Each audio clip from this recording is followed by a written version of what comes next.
Hello there. I'm going to talk a bit more about verses on the faith mind by the third Zen patriarch, Sensang. So there's such a lot in this to reflect on. And I spoke last time about some of the first verse. I'm going to say a bit more about some of that. So that verse ends, when the deep meaning of things is not understood, the mind's essential peace is disturbed to no avail. So that suggests, when the deep meaning of things is not understood, that actually we operate at quite a superficial level, that actually we're not really seeing clearly. It's like we've got dark glasses on so that we just see things in a particular way, and we mistake what we see for something else. Now, we know that's true because everybody has different perspectives. And you could ask yourself, well, whose perspective is right? And the answer clearly has to be nobody's. That we have to understand our subjectivity, the way that we see things that are influenced by our own ideas and our own conditioning.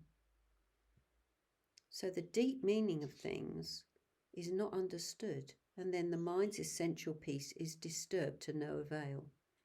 And I think we could all say that a lot of the time our mind's essential peace is disturbed. We are not at ease. We are not happy or relaxed. We're always searching for something. We're always feeling a lack, like there's something missing in our lives, or even worse, in ourselves. There's something lacking in ourselves. And that's a painful place to be. And in a way, it's almost inevitable because we're human and because we operate in this very dualistic way.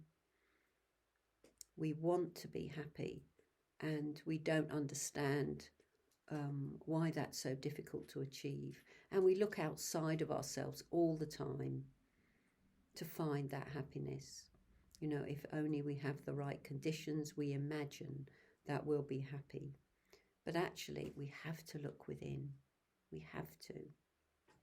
So the beginning of the next verse says, the way is perfect, like vast space, where nothing is lacking and nothing is in excess.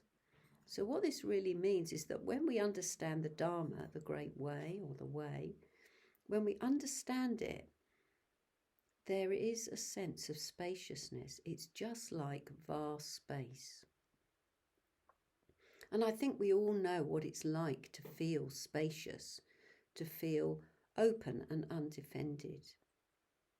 And I think while we've been in lockdown or when we've been, so confined as we have for the last 16 months or whatever, we feel the opposite of that spaciousness.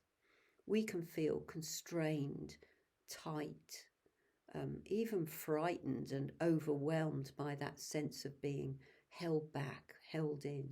And the opposite of that is this sense of spaciousness. So partly to get in touch with that spaciousness, we have to learn how to relax, how to be at ease with ourselves, and how to feel whole in ourselves. So, when we're unhappy, when we're not satisfied and so on, what we're really feeling is like something's missing in us. Something isn't there that could be there or should be there. And you could say that this is just a mistaken view, that actually we are whole in ourselves if only we can find what we're obstructing ourselves with. What are the veils that we're putting there that give that feeling of constraint? The way is perfect, like vast space, where nothing is lacking and nothing is in excess. So it offers us that polarity to contemplate there. So we do have a sense that something is lacking or that something is in excess. And what's in excess generally is, well, the pressures of the world that we feel around us, or the suffering that we see around us. So what's lacking is our sense of wholeness, of being at ease, of relaxation. So there's such a lot of tension in our lives, such a lot of anxiety. And if we can reduce input, if we can allow ourselves to find some space, then we won't be so perturbed by all the input that we take in that disturbs our mind. Now, I'm not talking about putting our head in the sand at all. But unfortunately, nowadays we have far, far too much input and disturbing input all the time. And it leads to us craving to keep an eye on that. It's like looking out for danger. I'm sure that's why I know that a lot of people are listening to the news a lot of the time. You know, what's Boris got to say about lockdown now, or our freedom? You know, what's happening in the world? What's going on all over the world? What's the Taliban up to? You know, and so all these ways of looking outward all the time, it's a bit like we're on alert looking for danger.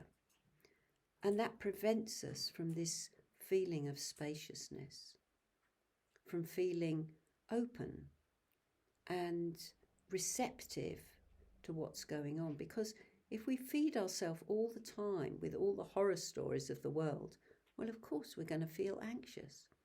And worse than that, we're going to feel disempowered because there's nothing we can do about it, or very little. You know, maybe if you are a member of a VAS, you sign petitions, or maybe pay for a contribution towards something. But in general, we can feel very overwhelmed and disempowered by what's going on in the world. And that's not a healthy state to be. Yes, to have some concern, but it's much better to meditate, to develop in yourself metta, loving kindness, and compassion, and to really feel that, because that actually helps us to act in a more creative way rather than falling into anxiety and depression over the state of the world. We're not big enough to conquer all the evils of the world. We're not big enough, our arms aren't wide enough to cope with all the suffering. And so we have to limit the kind of input. You know, do we really need to listen to the news, to follow the news 3 times a day? What effect does it have on your mind, on my mind? So if we can make choices, we can see, we can experiment. You know, if I only hear the news once every other day, something like that, does that have a better effect on my mind? Does it mean that I can meditate more openly? Does it actually bring more loving states of mind than when I listen to the news 3 times a day?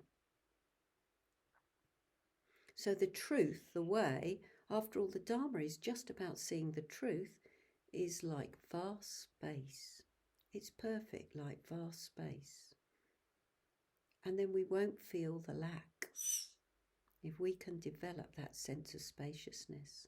And as you know, we usually start with looking for that sense of spaciousness in a relaxed body and a relaxed mind. So I'll leave it there for today. Bye for now.